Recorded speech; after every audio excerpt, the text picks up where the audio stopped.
Dalam masa sesingkat 132 jam bersamaan dengan 6 hari, tentera Israel menewaskan Pakatan Mesir, Syria, Jordan yang jauh lebih besar saiznya sekaligus merampas Baitul Maqdis Timur, di mana tempat terletaknya Masjid Al-Aqsa dan tebing barat daripada Jordan, Jalur Gaza dan Semenanjung Sinai daripada Mesir, serta dataran tinggi Golan daripada Syria.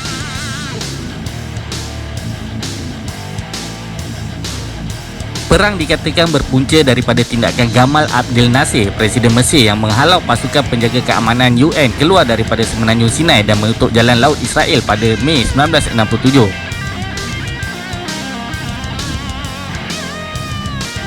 Penempatan pasukan UN dibuat sejak gencatan senjata di antara Mesir dan Israel pada tahun 1956. Nasir berbuat demikian kerana dimaklumkan oleh Soviet Union tentang rancangan Israel untuk menyerang Syria dan Mesir. Jadi Nasir cuba untuk membuat serangan preemptif terlebih dahulu.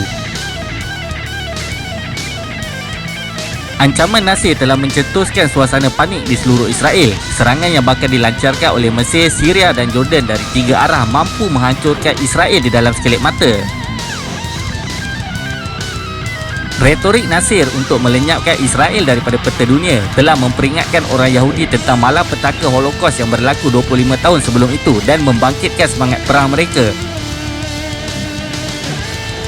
Rancangan Israel pula adalah meninggalkan 12 buah pesawat tempur di dalam negara, yang selebihnya sebanyak 196 buah digunakan untuk serangan preemptif ke atas pesawat tempur Arab yang berjumlah lebih daripada 600 buah. Ini merupakan tindakan gamble yang sangat berisiko. Sekiranya gagal, tiada lagi pesawat yang boleh melindungi Israel.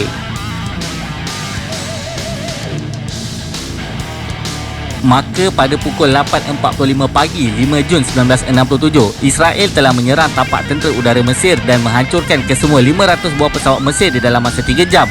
Kuasa tentera udara Mesir telah dilumpuhkan. Kini Israel menguasai udara. Di dalam peperangan moden, air superiority hampir sinonim dengan kemenangan.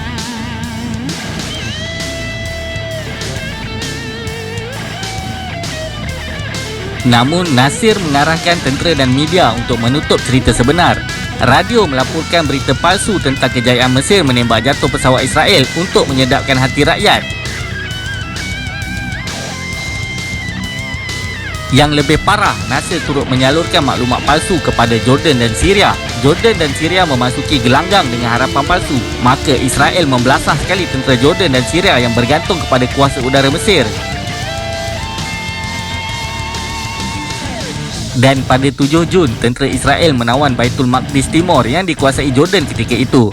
UN telah mengarahkan gencatan senjata pada 10 Jun 1967.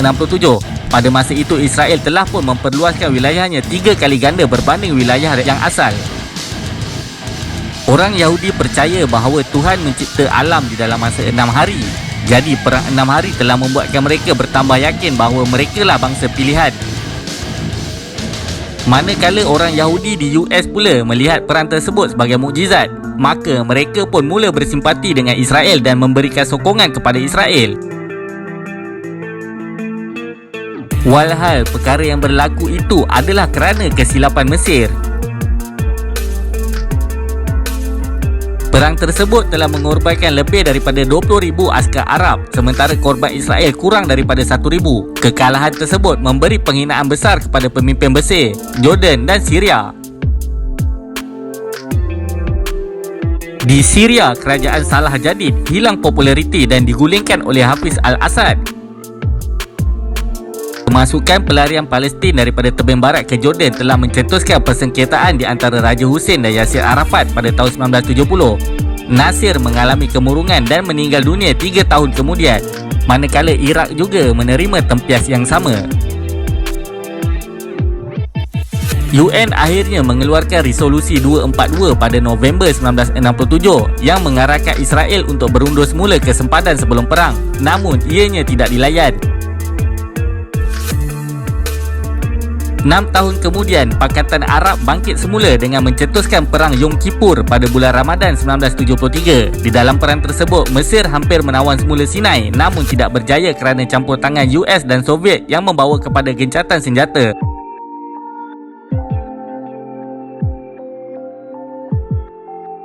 Walaupun tidak berjaya merampas kembali wilayah yang ditawan, Perang Yom Kippur telah menamatkan mitos Israel tidak dapat dikalahkan dan memaksa Israel untuk berunding. Israel akhirnya memulangkan Sinai di dalam perjanjian Camp David pada 1978 dan memberikan Gaza dan tebing barat kepada Palestin di dalam perjanjian Oslo 1993.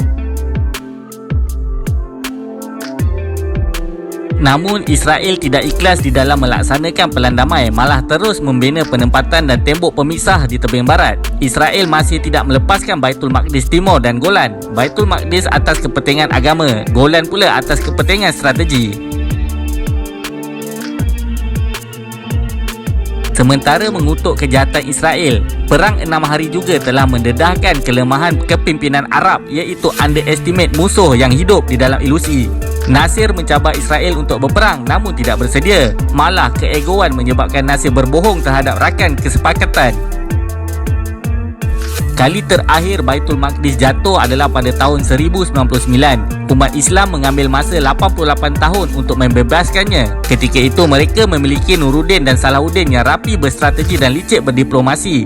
Namun malangnya di zaman kita, kebanyakan pemimpin adalah seperti Nasir dan Raja Hussein